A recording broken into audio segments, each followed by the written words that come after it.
I was a student, so I don't have a degree, but as soon as I stopped high school, I started to learn by myself. And then I heard about BeCode and I joined as a trainee. So I did BeCode and then I became coach.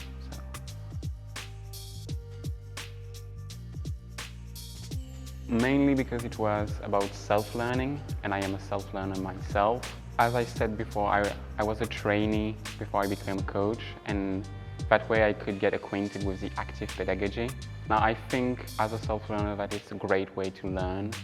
It seduced me, and I decided to try to offer what I received to others.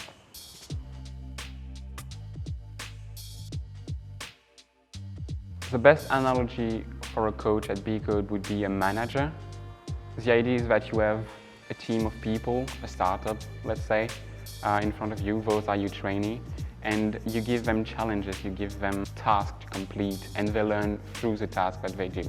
So a coach does not teach.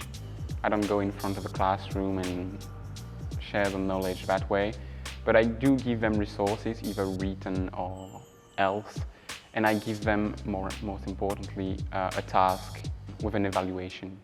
So that also kind of answers what's the BeCode pedagogy. It's strongly inspired by the Simpel method, which is active learning, so learning by doing. Basically, you receive tasks, you do them until you know.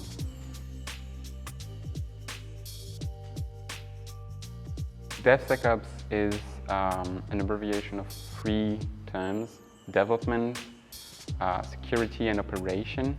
And basically, the idea is that you take a project from its infancy, so the coding part, all the way to the client, to the end user. The idea is that before, developers would do one part of the job and system administrator would do another part of the job. Now we try to put all the work within the hands of everybody, so the developer and the sysadmin works hand in hand and try to devise a pipeline, well, timeline so to speak, of all the work should be done throughout the process of development, all the way to deployment, let's say. Now the sec part in DevSecOps is basically just inserting security within that.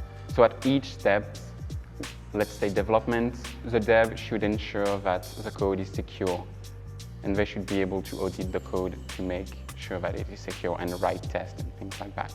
And into the operational part, so system administration part, they would need to make sure that the server is secure and that nobody can enter within the server and get data and things like that.